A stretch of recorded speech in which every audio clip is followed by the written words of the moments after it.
시작하겠습니다. 갈라디아서 6장 1절에서부터 18절 보도록 하겠습니다. 생활의 실제를 교훈하는데요. 이 생활은 앞부분에 나왔던 성령께서 맺게 하시는 열매, 그리고 좁히면 자신이 고난받을 뿐만 아니라 성도를 위해서 고난받는 그 삶의 실제를 염두에 두시고 보시면 됩니다. 누가 범죄하면 자신을 살펴 서로 고통을 참으라고 권합니다. 형제들아, 사람이 만일 무슨 범죄한 일이 드러나거든 신령한 너희는, 여러분 여기서 신령한의 강조가 갈까요? 너희의 강조가 갈까요? 신령한이죠. 왜냐하면 앞에 성령의 열매라는 걸 생각을 하시면, 자, 그러니까 성령의 열매가 맺도록 하는 그 삶이기 때문에 그 삶에서 자신을 돌아보는 것은 누가 하신다는 걸 깨닫게 하는 거냐면 성령께서 하신다는 거죠. 자, 그 다음에 신령한 너희는 온유한 심령으로 그러한 자를 바로잡고, 그러니까 명령하듯이 율법주의자들처럼 그렇게 하는 것이 아니라, 우리 아까 온유와 절제 배웠었죠? 온유한 마음으로, 겸손한 마음으로 그런 자를 바로잡고 내 자신을 돌아보아 너도 시험을 받을까 두려워하라. 똑같은 대적자가 될 위험이 크죠. 우리가 저쪽은 못하고 우리가 잘하기 때문에 우리끼리는 이렇게 해야 되라는 게 의무와 명령으로 가기가 너무 쉽거든요. 예. 자, 12절 여기 나와요. 시험을 받을까 두려워하라 하면서 그 시험을 넘어서게 하는 게 바로 뭐냐면 상대방에게 명령하는 것이 아니라 2절에 보면 너희가 뭘 지라는 거죠? 짐을 지라는 겁니다. 이게 여러분 이게 고통받는다는 거예요. 뒤에 해설에도 나오지만은요, 주석에도 나옵니다. 자, 고통과 관련된 어떻게 보면 사랑의 의무, 이 정도로 설명해도 될 것 같아요. 너희가 짐을 서로 지라. 자, 그리하여 누구의 법을 성취하라? 이게 여러분 그겁니다. 핵심이에요. 누구의 법? 그리스도의 법. 아까 누구의 열매? 성령의 열매. 자, 이 설명을 한번 문장으로 정리를 해놨기 때문에 한번 확인할게요. 8638페이지 넘어가시면 한 페이지 뒤에 첫 번째 단락 밑에서부터 하나, 둘, 셋, 네 번째 줄. 따라서 본문은 너희는 상호간에 뭘 참으라? 고통을 참으라. 자, 역시 이런 방법으로 누구의 법을 이룰 것이다? 그리스도의 법을 이룰 것이다. 그러면 여러분 아까 십자가의 그리스도의 법과 관련해서 십자가가 나왔었죠. 십자가에 거치는 것. 그 십자가를 지는 거거든요. 그걸 이제 유대인들은, 대적자들은 고통을 주는 거죠. 그러니까 그리스도의 십자가를 전함으로 고통을 받는 겁니다. 그것이 바로 뭐냐 하면 그리스도의 법을 이루는 거라고 얘기를 하죠. 그 율법이 아니라 누구의 법? 그리스도의 법. 자, 뭐 하는 것이?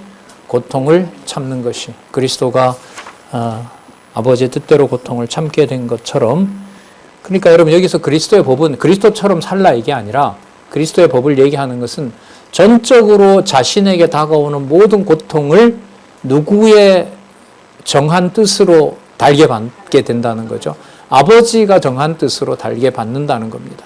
거기서 이제 아버지의 능력, 아버지의 은혜라는 것을 얘기를 하게 되고요. 그러니까 바울이 보낸 다른 편지에서는 사람이 해야 되고 율법을 지켜야 되고 이런 내용들이 나오는 거죠.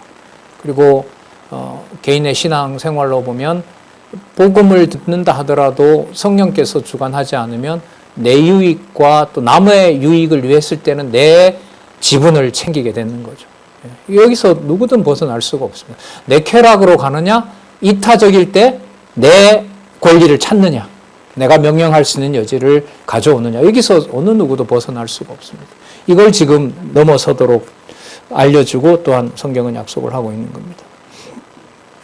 2절, 너희가 짐을 서로 지라.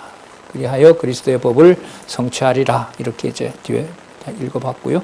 3절 보겠습니다. 만일 누가 아무것도 되지 못하고 된 줄로 생각하면, 이거는 어려운 말이 아니에요. 고통을 감내하기 싫으면서 복음 좋아한다라는 말, 그리스도의 십자가에 동참한다는 말은 참말이에요? 거짓말이에요? 거짓말이 되는 거죠. 바로 그걸 얘기해요. 누가 아무것도 되지 못하고 된 줄로 생각하면 스스로 뭐 하는 것이다? 속이는 것이다. 속이는 것이다. 그 속이는 자들 중에 이제 돌아올 자도 있고 버려질 자도 있고 이렇게 되겠죠. 4절. 각각 자기 일을 살피라. 그리하면 뭐 할 것이? 자랑할 것이 자기에게만 있고, 그러니까 하나님께서 자신에게 준 십자가가 있는 거죠. 이게 결국은 고난 받는 거죠. 저처럼 고난을 받는 겁니다. 이 말인 거예요. 그리고 자랑할 것이, 그리고 이런 거죠. 내가 고난을 당했을 때 교인들의, 성도들의 인정이라는 게 있잖아요. 아, 저분이 복음을 위해서 뭘 받는구나, 고난을 받는 거구나, 참 좋은 동력자구나, 지체구나라는 평가가 얼마든지 일어날 수 있잖아요. 자, 그럼 그게 그렇기 때문에 내가 하는 일이 잘하는 일이다라는 고 생각하면 될까요? 안 될까요? 그러나 여러분, 이미 다른 사람들의 인정 속에 내가 해가는 이 일에 대해서 내가 만족을 느끼는 건 사람들이 인정할 때 내가 알아요? 몰라요? 알죠. 온몸으로 벌써 느끼죠. 근데 그 마음이, 그런데 마음이 지금 여기서 얘기하는 것은 자기에게만 있다라는 말은 내 개인적인 어떤 의다 이런 말이 아닌 거예요. 하나님이 성령의 열매로 그 사람에게 맺게 한 것이라는 거예요. 그러니까 다른 사람들이 함께 따라주고 함께 공감하는 동력자가 맞아요. 하지만 그 출발과 마지막은 누가 주신 것이라는 걸 잊지 않는 거죠. 하나님이 주신 누구의 열매? 성령의 열매라는 것을 잊지 않는 것이 자랑할 것이 자기에게 있다는 거예요. 내가 나만 잘하면 되지 뭐 이런 말이 아닌 거예요. 이게. 예? 자, 자기에게만 있고 남에게 있지 아니하니라. 남에게 보여주기 위한 게 아니라는 거죠. 자, 그래서 5절입니다. 각자 자기의 짐을 질 것임이라. 그러니까 이 맥락에서 본다면은 형제에게 종노릇하는, 형제보다 더 비참한 자리에 가서 형제를 도와주는 이 일이 여기서는 각자 자기에게 준 짐인 거죠. 그러니까 그리스도가 교회를 돌보도록 머리 되셔서 바울, 그 다음에 게바, 다른 모든 동력자들로 하여금, 지체들로 하여금 각자 자기에게 준 뭐가 있어요? 은사가 있잖아요. 그 은사를 가지고 살아가는데 그게 갈라디아서에서는 막연한 게 아니라 각자 짐을 지면서 누구의 종노릇을 해주는 것으로 열매를 맺는다는 거예요. 지체를, 더 약한 지체를 위해서 종노릇 해주는 것으로 성령의 열매가 맺힌다는 거예요. 이게 갈라디아서에서 양육에 있어서 몸은 몸대로 아버지 뜻대로 드리면서 온몸에 받았던 내 수고에 대한 내 지분은 성령의 열매이기 때문에 요구할 수 있게 한다, 없게 한다? 없게 한다. 그러면 아까도 말씀드렸지만 고린도 후서에서 말씀하신 그리스도가 하신 연보의 원리가 누구의 열매로 맺히는 거죠? 성령의 열매로 맺힌다는 거예요. 그래서 요 순서를 신중하게 따라가야 된다. 이게 제가 말씀드리는 겁니다. 각자 자기의 짐을 질 것이라. 자, 6장 6절에서부터 10절 보면 볼까요?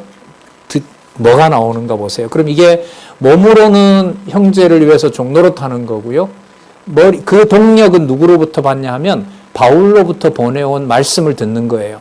그리고 그게 절대적 진리이다라는 데서 벗어나서 이것도 듣고 저것도 듣고 내가 다 종합하겠다라는 것은 안 돼요. 안 돼요. 그러면 이 복음의 절대성도 하나님의 은혜 가운데 하나님이 허락해 주셔야 돼요. 예. 그 진리의 엄격함과 그 진리를 보존하시는 하나님의 능력은 절대성에 있어서 너무나 중요한 요건이 되는 겁니다. 자, 볼게요. 6장 6절에 보면 이거 번역을 먼저 좀 볼게요. 읽고 번역 볼게요. 가르침을 받는 자는 말씀을 가르치는 자와 모든 좋은 것을 함께 하라. 자, 이게 오해가 있는 말씀이기 때문에 목회자에게 좋은 거 다 먼저 갖다 줘야 된다. 자기 혼자 먹지 말고 이렇게 오해될 정도로 이게 왜곡되어 있기 때문에 이걸 번역을 다시 합니다. 8639페이지 두 번째 단락 위에서부터 여섯 번째 줄이죠. 따라서 본문은 다섯 번째 줄인가요? 네, 다섯 번째 줄 본문은 말씀을 가르치는 자에게 가르침을 받는 자는 모든 선한 일에 뭐 하는 자가 되어라? 동참자가 되어라. 그럼 선명해지죠. 여러분, 말씀 전하는 사도 바울과 이 글을 보내는, 말씀을 보내는 바울에게 동참하는 게 고린도 교회 성도로서는 뭐 하는 일이에요? 선한 일에 동참하는 건데, 그 선한 일의 구체적인 게 지금까지 뭐였던 거죠? 성도를 위해서 뭐 하는 거죠? 종노릇 하는 거죠. 그러니까 무엇의 절대성을 바탕으로, 바울이 보내준 복음의 절대성을 바탕으로. 그러면 여러분, 바울이 보내줬던 좋은 게 자신의 공로를 따라오는 걸 말하는 거겠어요? 기록한 하나님의 말씀을 따르는 것을 말하는 거겠어요? 그게 좋은 거예요. 그럼 그 좋은 것에 동참한다는 말은 바울이 써준 거 듣기는 좋아도 난 안 해. 그게 아니고요. 그 좋은 것이 복음의 절대성이고 거기에 그리스도의 십자가가 담겨 있는 진리이기 때문에 그 진리대로 뭐 하게 되는 거죠? 같이 바울에게 동참하는 거죠. 그것은 갈라디아에 있는 지체들, 어려움에 처한 지체들과 더불어서 함께 내가 뭘 당하는 거죠? 뭘 당하는 거예요? 고난을 당하는 거죠. 그게 여러분 6장 6절의 뜻입니다. 전혀 다른 말이죠. 이 말은. 자, 여기서 중요한 것은 모든 선한 일, 바울이 말하는 선한 일은 갈라디아에서 분명하거든요. 성령께서 열매 맺게 하고 본문에 나와 있는 대로 누구의 종로로 타는 거? 지체, 약한 지체겠죠. 그러니까 어려움에 처한 지체에게 종로로 타는 거. 예. 자, 그 다음 7절. 그래서 이렇게 연결해도 돼요. 스스로 속이지 말라. 스스로 속이는 건 뭐냐 하면 바울이 보내온 글 참 너무 좋은 진리의 말씀이 맞아요. 그리고 참 좋습니다. 듣기도 너무 좋아요. 근데 저 다음 주에 안식일 지켜야 돼요. 왜요? 고통 안 받으려고. 이거는 뭐 하는 거죠? 스스로 속이는 행위가 되는 거죠. 자, 스스로 속이지 말라. 하나님 앞에서 하는 거예요. 이게 전부. 하나님은 만홀히 여김을 받지 않는다. 그러니까 하나님이 속을 리는 없다. 그러니까 누구 앞에서 하는 행위? 하나님 앞에서 하는 성령의 열매가 되는 겁니다. 자, 사람이 무엇으로 심든지 그대로 거두리라. 자, 무엇으로? 육의 소욕으로 심으면 육의 소욕이 되는 거고요. 성령의 소욕으로 심으면 성령의 소욕이 되는 거죠. 자, 여러분 앞부분에 성령의 열매 나왔었죠. 그리고 그리스도의 법도 나왔었죠. 그리스도의 법이 나왔어요. 앞에 그리스도의 법이 나왔고 그게 십자가와 연결이 된다고 나왔고요. 그 구체적인 법은 다른 형제의 고통에 참여하거나 그 형제의 고난에 자기가 종노릇 해주는 거란 말이죠. 자, 그게 바로 뭐냐 하면 최고로 좋은 거예요. 여기서 여러분 이 좋은 거라는 말이 아까도 말씀드렸는데 다른 어떤 것이 쫓아올 수 없는 거예요. 그게 여러분 복음의 절대성하고 관계돼요, 안 돼요? 되죠. 그래서 여기 좋은 것은 뭐하고 관계된다? 복음의 절대성. 그러니까 최고로 좋은 거. 어떤 것이 섞일 수가 없는 거. 그 최고로 좋은 거. 그거는 바울이 보낸 복음이고 열매로는 성령의 열매고 구체적인 결실은 힘든 성도, 고난당하는 성도와 함께하는 거. 고통에 참여하는 거. 자, 그거라고 보시면 돼요. 막연한 얘기가 아닙니다, 이게. 자, 무엇으로 심든지 그대로 거두리라. 그러니까 성령의 열매를 맺게 해주신다는 겁니다. 그러나 8절 자기의 육체를 위하여 심는 자는 육체로부터 썩어진 것을 거두고 그 다음에 뭘 위하여? 성령을 위하여 심는 자는 성령을 위한다는 것은 다른 형제를 위하는 거라고 보시면 돼요. 성령으로부터 여기 나오네. 성령으로부터 뭘 거둔다? 성령으로부터 뭘 거둔다? 영생을 거둔다. 그럼 여러분 절대성하고 관계가 직결되죠. 직결되는 거죠. 그러니까 이게 영원한 생명은 이런 거죠. 형제를 위해서 고난을 받는 그 원리가 그리스도가 자기 백성을 위해서 몸을 던진 거잖아요. 근데 죽었어요. 죽은 것으로 끝난 게 아니라 영원한 생명을 확증하셨어요. 영원한 생명을 확증해 주셨죠. 그렇다면 성도를 위해서 고난을 받는 그것이 성령으로 말미암는 성령의 열매라면 형제를 위해서 자기 몸을 바울 아까 수십 번 죽을 위험에 처하게 되잖아요. 그리고 어떤 성도들도 그처럼 자기 몸을 고난과 죽음에 내어줬습니다. 그것으로 지는 것이 아니라 그게 바로 뭘 얻는 것이다? 영생을 얻는 것이다 라고 이렇게 연결이 돼요. 그래서 이 고린도 후서에 말씀하신 연보 차원보다가는 훨씬 더 고차원적인 양육의 단계로 보면 아, 이게 이런 거였구나. 그리고 반드시 아까 중요한 게 성령의 열매이기 때문에 아무리 많은 선행을 한다 하더라도 자기를 반드시 돌아보도록 한다는 거죠. 왜? 성령의 열매가 성령의 열매가 되도록 하기 위해서는 내가 진리의 말씀 앞에서 내 의가 무엇인지 뭐 해야 되니까 드러나야 되거든요. 드러내시고 오라 나는 공고한 자로다처럼 속 사람을 육의 소욕이 집어삼키는 그 죄를 깨닫게 하는 일이 반드시 벌어지거든요. 자, 그런 의미에서 본다면은 이 연보가 아름다운 결실로 맺어진다는 것은 영생이라는 개념이 들어오면 이 땅에서 내가 지을 수 있는 내 의와 물질적인 어떤 계산과 어떤 정확한 수치나 이런 것들을 내 손에 지을 수 있는 게 있게 한다, 없게 한다? 전적으로 없게 한다는 거예요. 그래서 이게 점점 하늘에서 받은 복으로 가게 해요, 마음이. 제 수준에서 보면은요. 그래서 에베소서 전반부에 가면 찬송하리로다. 하나님 주 예수 그리스도의 아버지께서 언제? 창세 전에 이렇게 가는 게 너무너무 좋은 방향으로 가는 것 같아요. 자, 여러분 영생 나왔어요? 영생 나왔어요, 분명히. 자, 그럼 영생과 관련돼서 지금까지 말씀했던 예수의 흔적을 생각하고 보시면 답이 나와요. 예수님 옆구리에 찔린 창이 예수님 죽이는 거예요? 살리는 거예요? 아, 바로 가시네. 창자국이 예수님 죽인 거지 뭘 예수님이 살린 거예요. 그렇게 막 가시면 안 돼요. 하나씩 가야 돼요. 예수님 옆구리의 창은 예수님이 물과 피를 쏟으셨고 분명히 죽으셨다는 증거입니다. 형제를 위한 고난이 분명히 일어났다는 증거입니다.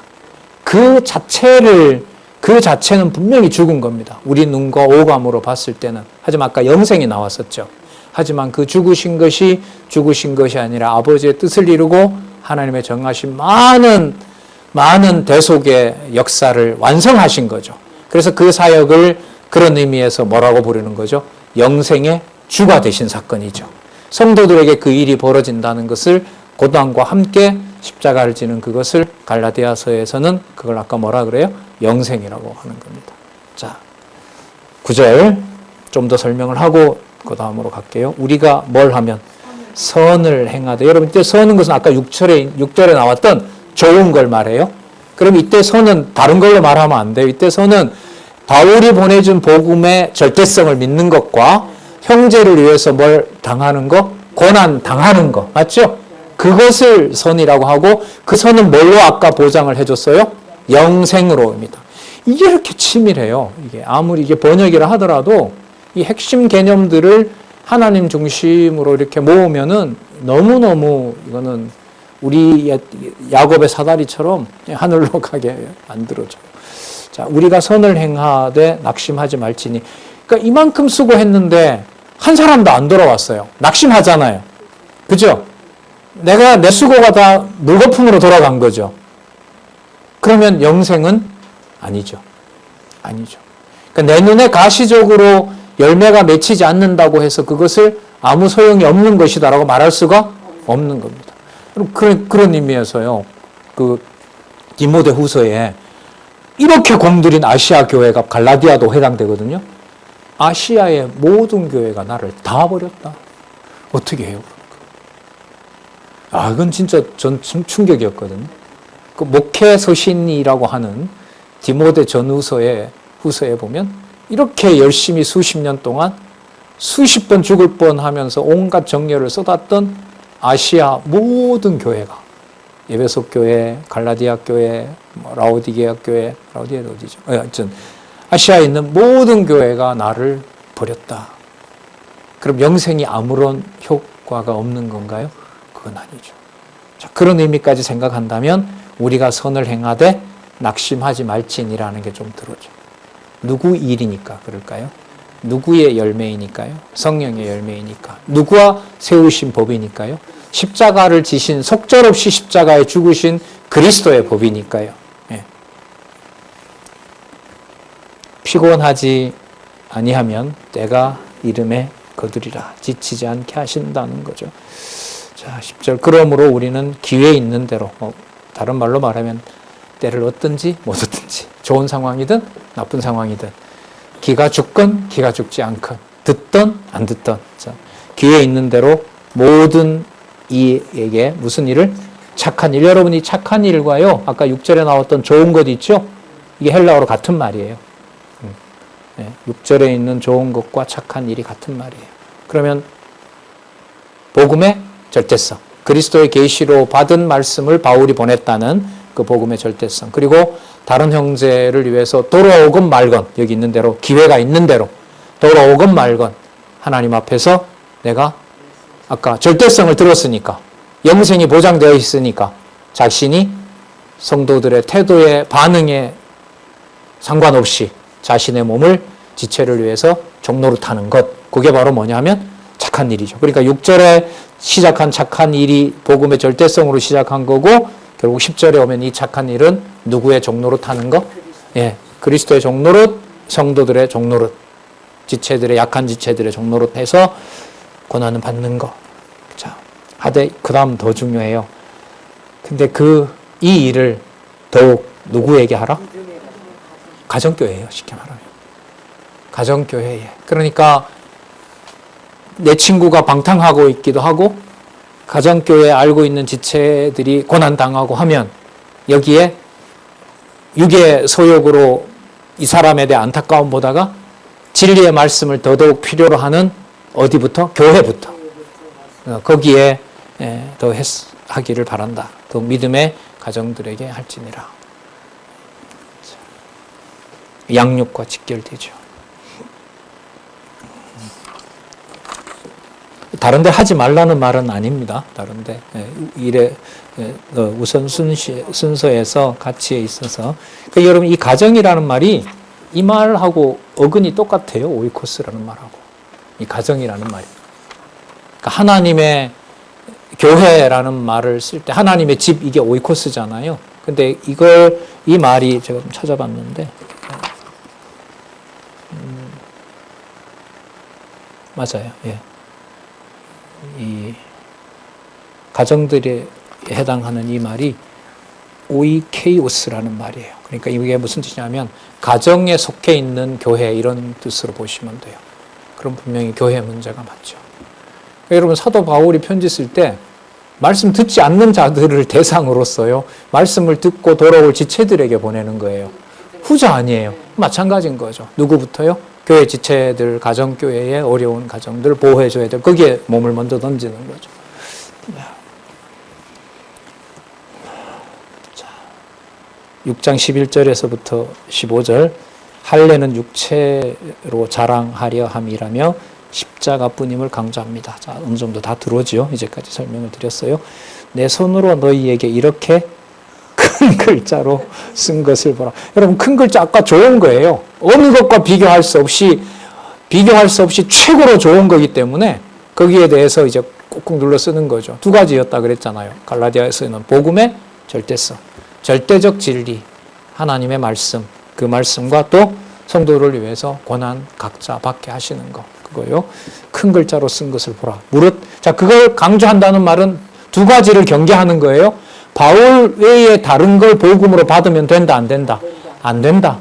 복음을 받았다면 유대인들과 같이 생활하고 그들이 원하는 대로 살아가면 된다, 안 된다? 안 된다. 그 두 가지를 경계하는 거예요. 자, 물론 이것도 하나님이 심판하시죠. 넣어버리면 돌아올 수가 없죠. 나중에 계시록을 받는 아시아 7교회도 거의 다 책망을 받으니까요. 하나님이 알아서 심판과 또 보호와 또한 또 그렇게 섭리를 행하시겠죠. 자, 큰 글자로 쓴 것을 보라. 복음의 절대성 생각하시면 됩니다. 자, 그 반대말이 뭐냐면 육체의 모양을 내려 하는 자들. 이게 반대말이에요. 그러니까 아까 복음의 절대성으로 형제에게 종노릇하는 것의 반대말이 육체의 모양을 내려 하는 자들. 여러분 고린도 후서 11장 14절에도 보면 사단이 뭘로 다가온다고요? 그러니까요. 광명의 천사로. 그것만 하시면 아주 좋은 교회가 돼요. 이렇게 말하고 오면 넘어지죠. 그러니까 이럴 때 기준이 뭐겠어요? 잠깐만. 바울이 보낸 진리가 뭐였지? 찾아보는 거죠. 억지로 너희로 뭘 받게 하면? 할례 받게 하면 저희가 그리스도의 십자가를 인하여 핍박을 면하라 함이니라. 답이 나오잖아요. 뭐 받지 않으려면 그렇게 너무 어렵게 신앙생활 하지 마세요. 뭐만 받으면 해결이 다 돼요? 할례 받으면 다 됩니다. 여기에 이제 교회가 흔들리고 있는 겁니다. 저희가 그리스도의 십자가를 인하여 핍박을 면하려 함뿐이라. 13절 할례 받는 저희라도 스스로 율법을 지키지 아니하고 하나 지키면 뭐예요? 다 지켜야 되거든요. 하나 지키면 다 지켜야 되는데 그 사악함이 다른 형제를 미워하고 배척하고 이간질하면서 내 사람으로 만들려는 그 의도 자체가 율법을 가지고 뭐 하고 있는 거죠?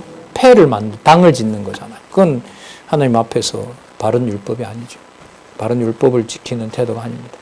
스스로 율법을 지키지 아니하고 너희로 할례받게 하려는 것은 너희의 육체로 말야 자랑하게 하렵니다. 육체를 자랑하게 하는 것은 아까 있는 대로 온갖 누릴 거 다 누리고 고통도 피해가고 내 원하는 사람들과 모여서 안전한 그룹을 만들고 거기에서 나도 그리스도인이다. 여러분 이런 무리가 요한계시록에 가면 이 유대인들을 무슨 회라고 불러요? 이게 사단의 회예요. 고통 안 받을 수 있도록 빼내는 거잖아요. 여기 오면 살 수 있다고. 자, 14절. 그러나 내게는, 그러나 바울이 이제 육체의 모양을 내려 하는 것과 자신을 이제 비교하는 거죠. 자, 그러나 내게는 우리 주 예수 그리스도 외에는, 우리 주 예수 그리스도의 뭐에는 십자가 외에는 결코 자랑함이 없다. 자, 일단 여기까지만 볼게요. 결코 자랑할 것이 없다. 이제까지 말씀드린 거죠. 그러니까 자신이 쓰도록 한 복음이 절대적이기 위해서는 당신에게 뭐밖에 남아있는 게 없으면 안 돼요. 주 예수 그리스도의 십자가 외에는 다른 게 있으면 안 돼요. 그걸 성령의 열매라고 그래요. 그 구체적인 것이 바로 형제를 위해서 고난을 당하고 그러다가 뭐까지? 목숨까지. 그래서 뭐가 보장되는? 영생이 보장되는 삶. 이걸 지금 이 6장이 되게 신중해요. 그런 면에서. 처음부터 끝까지 어쨌든 6장까지 어떤 것도 긴장을 놓칠 수가 없어요. 모든 개념들이 너무나 조밀하게 연결이 잘 돼 있어서 그 다음 또 볼게요. 결코 자랑할 것이 없으니 왜냐하면 누구로 말미암아? 그리스도로 말미암아 세상이 나를 대하여 십자가에 뭐하고 못 박히고 그러니까 세상에 관련된 모든 것들은 그리스도로 다 끝난 거예요. 더 추구함을 할 수가 없어요. 어떤 것도 효력이 없어요. 그리스도가 다 끝장을 내버린 거기 때문에. 결코 자랑할 것이 그리스도로 말미암아 세상이 나를 대하여 십자가에 못 박히고 자 내가 또한 세상을 대하여 뭐하라? 그러하리라. 본인이 십자가에 자신의 모든 걸 걸었기 때문에 자신의 의의를 어떤 것도 자기 몸에서 끌어올 수가 없다는 거예요. 그걸 또 누가 그렇게 했느냐? 자신이 십자가에 못 박고 싶어도 자기가 손에 못질을 할 수가 없잖아요. 유대인들 대적자들이 그리스도를 전한다는 이유로 그리스도처럼 뭐 하는 거죠? 수십 번 죽이려고 한 거죠. 예. 그걸 자신이 만약에 두려워하고 슬퍼했다면 내가 세상에 대해서 그러했다라는 말을 못하죠. 일방적으로 당한 거라면. 지금 이상한 아주 묘한 논법인데요. 십자가에 자신의 정과 욕을 십자가에 못 박고 싶어요. 그런데 내가 십자가를 져요, 못 져요? 못 지는 거죠. 그러니까 그리스도가 자신이 자살하신 게 아니잖아요.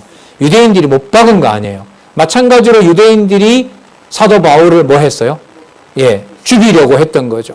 그런데 사도 바울은 그 상황이 내 속에 역사하시는 성령의 능력이 그 세상에 대해서 굴복한 것이 아니라 내가 비록 당한 것이지만 내가 성령의 열매가 맺히도록 하기 위해서 내 속에 있는 하나님의 능력이 나로 하여금 수십 번 죽이려고 했던 것에 굴복했다 안 했다? 굴복하지 않게 하셨다. 그래서 내가 피해를 당하고 진 자가 아니다. 아까 그게 답으로 뭐가 나왔죠? 뭐가 보장되어 있으니까? 영생이 보장되어 있으니까. 성경신학에서 영생, 영원한 생명이잖아요. 영원이란 무엇인가 글 98년도에 나왔잖아요. 거기 보면 그 영원이란 무엇인가에 보면 그 영원의 정의가 뭐냐면 글쎄 좀 나왔으니까 얘기하죠. 내재적으로 초월한다는 거잖아요. 내재적으로 초월한다는 것은 이 땅에 그리스도가 오셔서 분명히 죽으시고 욕을 당하시고 로마군에게 뭐 하셨어요? 패배당하신 거죠. 그게 여러분 역사적 현실인 거죠. 그런데 그게 여러분 누가 보더라도 당한 거고 패배당한 것인데 성경은 그것을 뭐라고 얘기를 해요? 이겼다고 해요? 졌다고 해요? 사망 권세를 이겼다고 하죠. 음부의 권세에게 가서 심판하러 음부에 내려가셨다고 하거든요. 그걸 졌다고 하지 않는 거예요. 자, 그런 면에서 영원한 생명에서 영원이라는 것은 아까 나온 영생하고 똑같아요. 몸으로 보면 다른 지체를 위해서 종로로 타고 같이 쓰고 하면서 사도 바울뿐만 아니라 다른 사도들처럼 사도들 초반에 순교도 당했잖아요. 그렇게 자기 목숨을 세상 권세가 앗아간 것처럼 보여요. 하지만 그게 진 것이 아니죠. 그걸 아까 뭐라고 얘기했어요? 영생이라고 한 거죠. 성령의 열매에서 영생이라고 말을 한 겁니다. 이걸 여러분 갈라디아에서는 진짜 절대성을 얘기하면서 어느 사건, 어느 개념이라 하더라도 바울 자신의 의의가 될 만한 걸 넣게 해요, 못하게 해요? 절대로 못하게 해요. 여러분 고린도서는요, 이런 면에서 보면 자기 변명도 하게 하죠. 때로는 자기 변명도 하고 내가 왜 이런 말 하느냐, 당신들이 추천서 내놓으라고 하니까 추천서 내놓으세요 이러니까 추천서 이거 아니에요 말할 수밖에 없는 거예요. 그리고 연보에 대해서 속셈이 있는 거잖아요. 그러니까 속셈이 없습니다. 속셈이 없는데 왜 유대인을 챙기려고 하세요? 그리고 당신의 행위 보다가 더 의로운 사람도 있을 거 아니에요. 그럼 또 변명을 해요. 그래서 고린도 후서에 보면 그러죠. 내가 이렇게 변명하는 건 여러분들이 시킨 겁니다. 왜? 여러분들이 자꾸 요구하니까.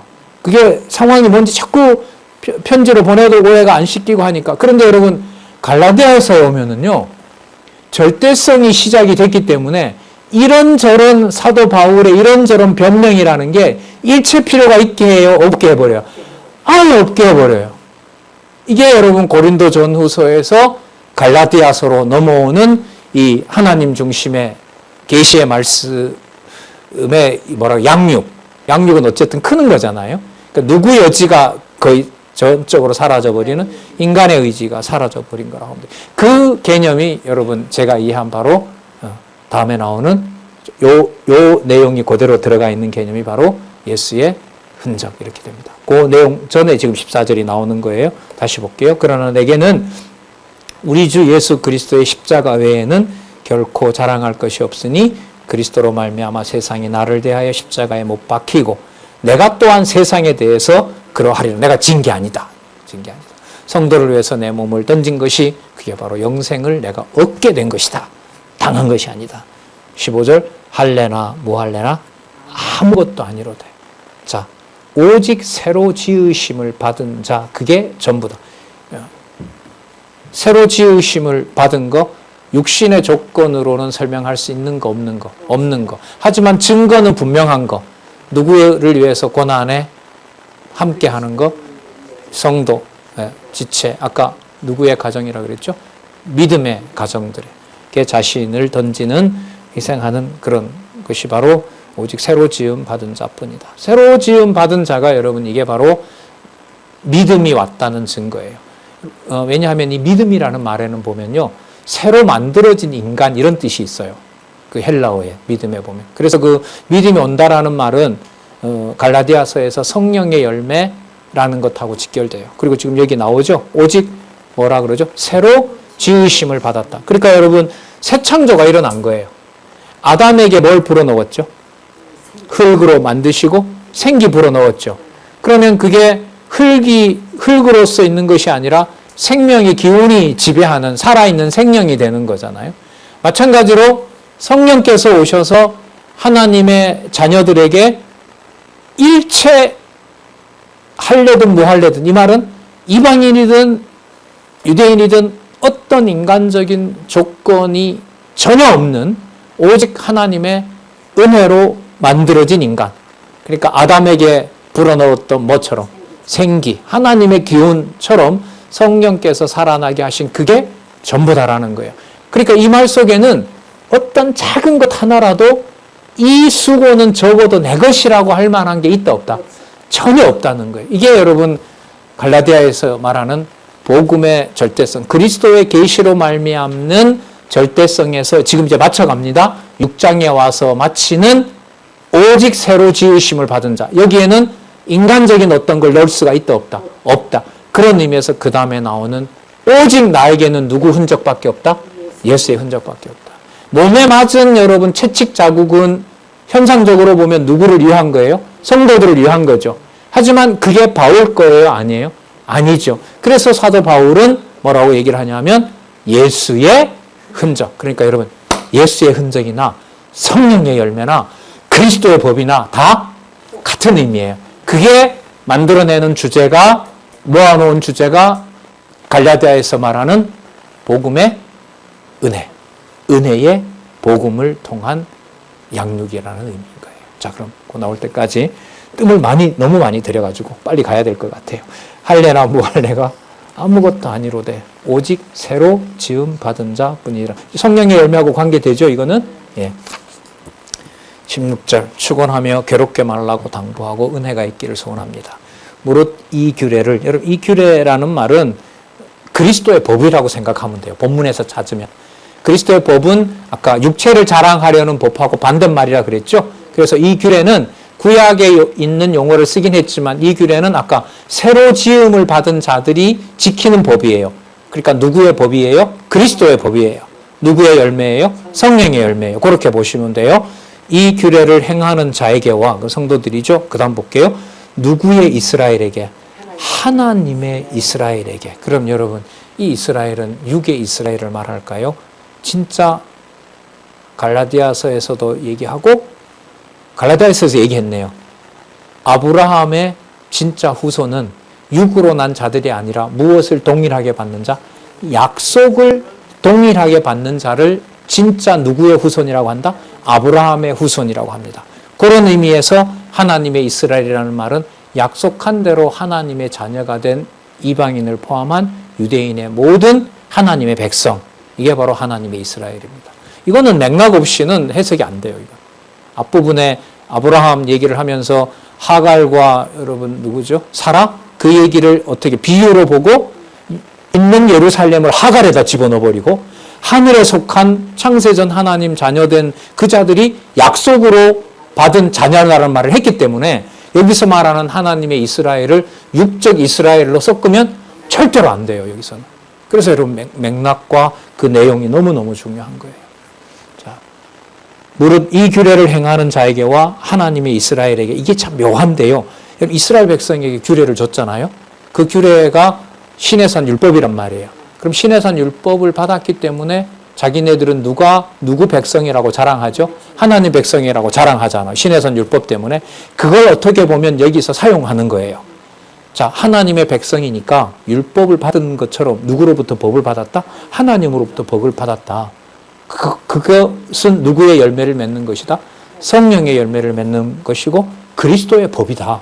그걸 얘기를 해요. 그리고 그 법을 이스라엘이 받아서 이스라엘 백성 행세한 것처럼 그 법을 받은 자들이 진짜 약속대로 아브라함에게 줬던 것을 성취함으로 아브라함이 복을 받은 것처럼 그 아브라함에게 약속된 복을 받는 우리가 진짜 하나님의 누구다?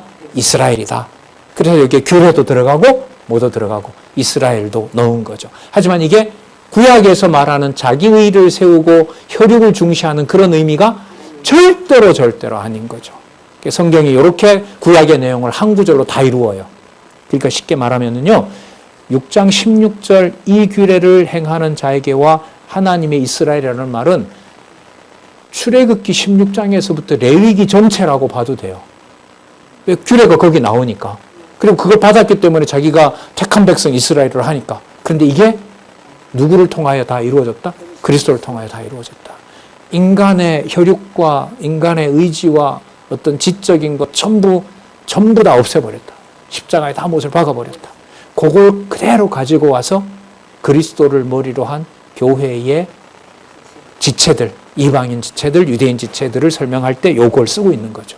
성경 모세오경이 어떻게 보면 다 들어가 있다고 할 수 있죠.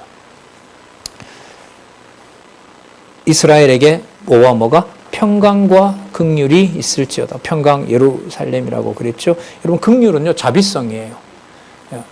자비성이라고 보면 돼요. 그리고 여러분 긍휼은 구약에서 반드시 하나님의 언약과 관련됩니다. 참조하시기 바랍니다.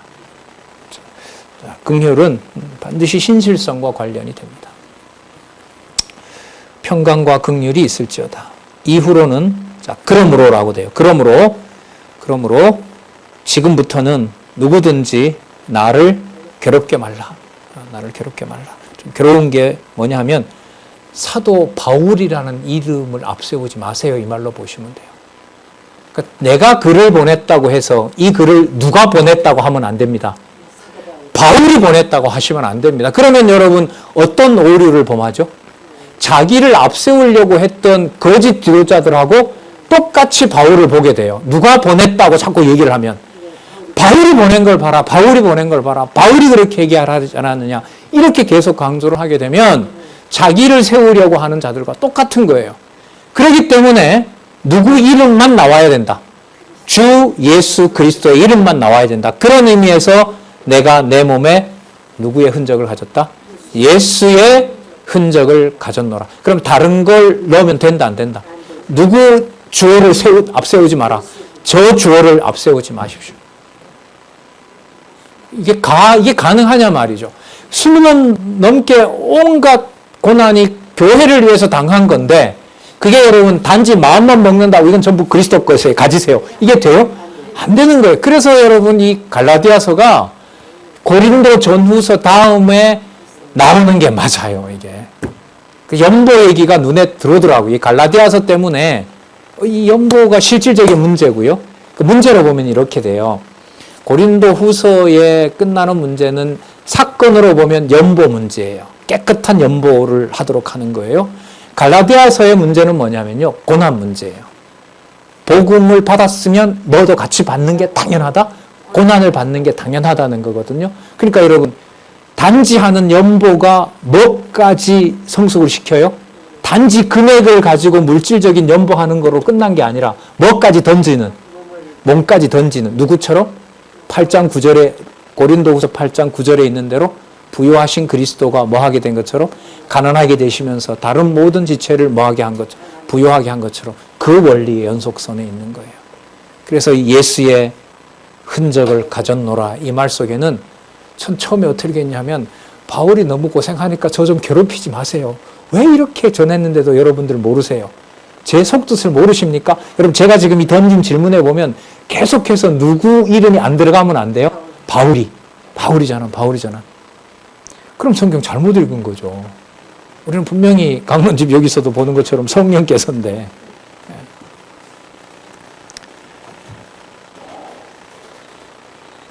우리를 여러분 괴롭게 하는 것은 뭐냐 하면 내가 한 수고에 대해서 누구의 공로가 있다는 것을 부추기거나 인정하려는 걸까요?